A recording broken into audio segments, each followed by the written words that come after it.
Welcome to a late night edition of Expected Buffalo Postgame Show. We are brought to you by One Pie Pizza and Hiller and Comerford. Hiller and Comerford, your local personal and injury disability go-to. Not very often that we have a evening where we talk about a loss. It's going to be a different conversation maybe than I expected to have 30 minutes ago or so. But nonetheless, the Sabres do end up falling tonight to the Ducks 6-5 in overtime. They end the trip 3-0-1, 7 out of 8 points. Not bad. You match the Tampa Bay Lightning, who had a similar stretch too. So you keep your 4-point lead and you come back home and you'll see where things go from there. But tonight was it was one of those ones I think from the beginning you can. Well, I wouldn't say that. I thought at the beginning they were pretty strong, but. Either way, I think fatigue showed a little bit. A lot of their top players, I think, looked tired. Now, some of them rebounded at the second half of the game to get them back in front in the third period. Some did not. But, that's kind of the way it goes. You're out west 4 games. I think this would have been 3 and 4 nights, if I'm not mistaken. So, yeah, there wasn't a ton of travel there going from San Jose to LA to Anaheim, but still, wears on you.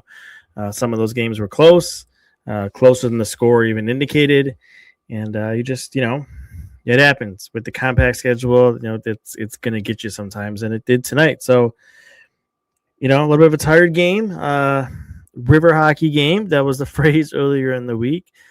Tonight was definitely a river hockey game where defense was optional on both sides, which is very Sabres like this season, but that was certainly the case with how things ended up. I think at 5-on-5, the Ducks ended up with a 3.2 expected goals, and the Sabres were at 2.7. So pretty high quality at both ends of the ice at 5-on-5. And then you add in the power play, that would only increase the number from there.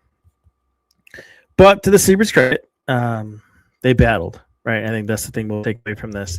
They didn't go away. They were down 4-2 early third period, found their way back in it. Like I said, even to get a lead late in the third period. Then you have that tripping call, and that's, again, I'll give you a break because of fatigue and all of that, but that's something I don't think you really can have from one of your key players. That's just a bad penalty to take in that time under 3 minutes. Is what it is. You kind of hope your penalty kill kills that one off for you. The penalty kill didn't kill off much of anything tonight.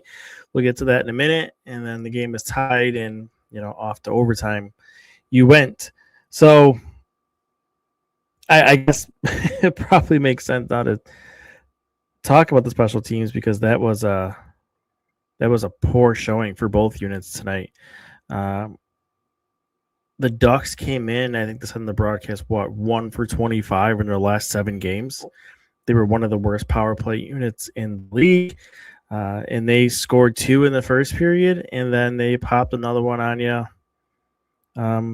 late in the third. So they went 3 for 4 on the night, and the Sabres themselves countered with, I believe it was an 0-3, maybe 0-4, but I think 0 for 3 on the night.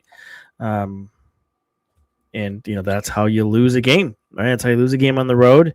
They were 5-2, so a +3 at 5-on-5 in game score. And, it really felt like all night long as you were watching, if they could have just kept the game at 5-on-5, they were fine. The Ducks really had challenges, I think, dealing with the Sabres offense. Now the Ducks are one of the worst defensive teams in the league when you look at most numbers, so that's not a surprise.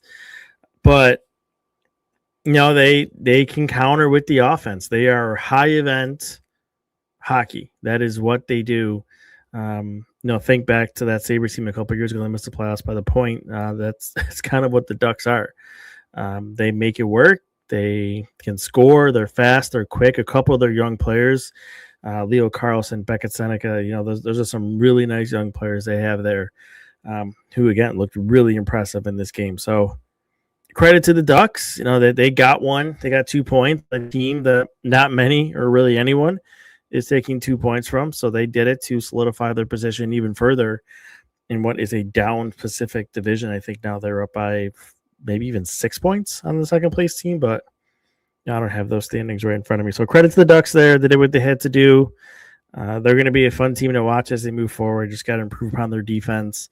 They have the goalie Dostal most nights, so that'll be a team on the rise, I think, in the Western Conference, as long as they can keep it all together.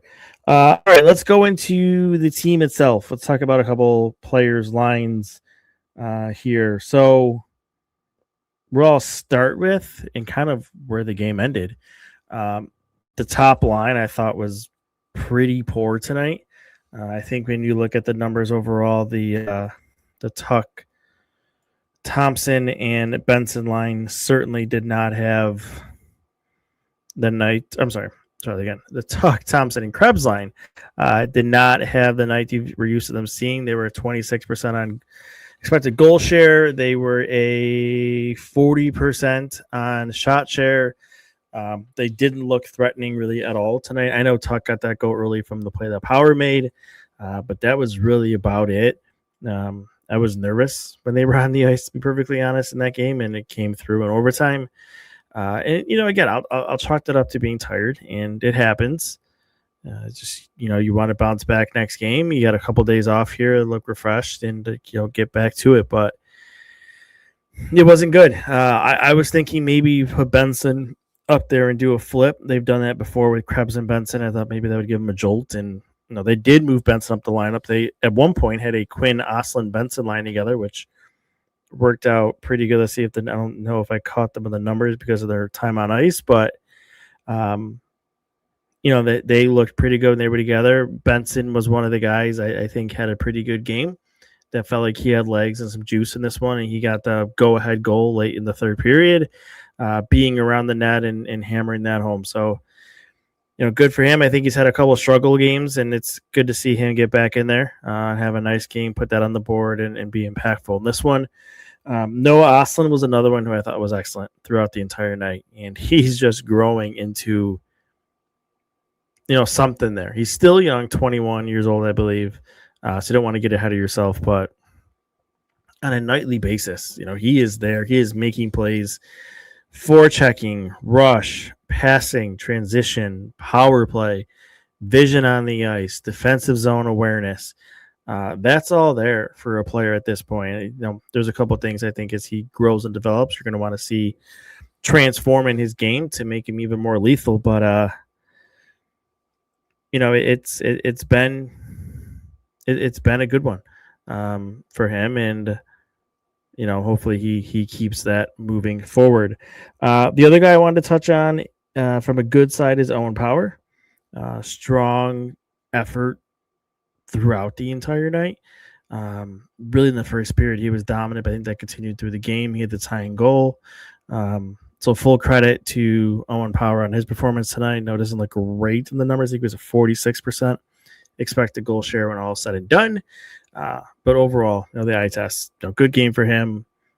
Make an argument he was our best defenseman on Dunley. He had that really nice play at the end for the go-ahead goal at the time. But I think overall, from start to finish, Power was probably their best defenseman on the night.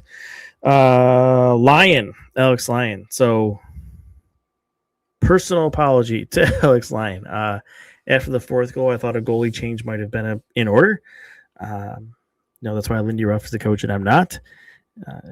Because Lyon made some, it wasn't a great night overall. Let's get that. He was at 84% save percentage. I think minus 1 point something goals save above expected. So not his best night. A couple of those goals were, you want stops on. I think the first two in particular, he was slow getting over on the first power play goal, and the second one, I felt like he just straight whiffed on it. So you want some stops there. It happens. Remember Lukinen's game against Tampa Bay. Not everyone's going to be perfect. You're going to have your off nights. You deal with it. But to his credit, in the third period, countless solid saves, a couple breakaways. When they had the lead, he made a couple nice saves to hold it at the time. So, credit to him for battling and fighting through when it's not your night. You're not feeling the best. But he went to work on it. He, made those stops to give his team an opportunity to win that game. So, I think it'd been more of a story if he, they did win that game. But, yeah, I want to give him some credit. Not your best night, but you made the plays you had to make it. to give your team at least a point in that game. I guess that's probably the way we'll spin it now, seeing they lost in overtime. Where will end though? A couple days off. End of the road trip. 4 games over. They get a couple days off. They're not back in it until Wednesday at home against the Bruins. You have some concerns about that first game back after a long road trip, but this team seems to defy the odds. But if you want something in your favor, you're getting the Bruins on the second night of a back-to-back with travel.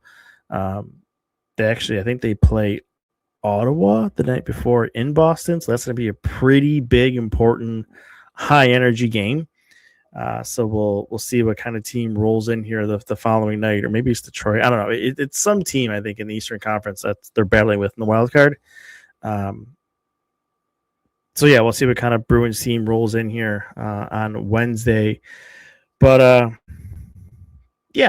think nothing really changed after tonight. You kept pace with Tampa Bay. You dropped a point on Carolina, is what it is. But you're still in a great spot. Just keep stacking up your wins. Where are we at? 11 games left in the season now. Just keep chipping away. Keep getting your points and see where the chips fall at the end.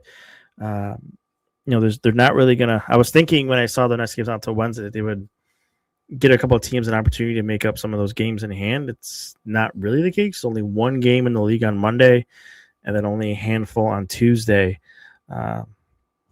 So, not that many teams will make up that game in hand, but we'll get there eventually. The Sabres schedule starts to kind of parse out a little bit here as we make our way into the end of March and early April. All right, 11:30 here. Tired. Still a few more things that I got to do, so I think we'll end there. Like I said, we'll get a full episode within the next day or two. And then we'll get set up for the Bruins game on Wednesday. There will be no post-game show on Wednesday because I will be at the game. It's my first time going to a game in a bit, so I'm excited to get back in the building when when the energy is high and they're playing as well as they are. So that'll be fun to be a part of on Wednesday. All right. Well, thanks for listening. I will talk with you guys again soon. See ya.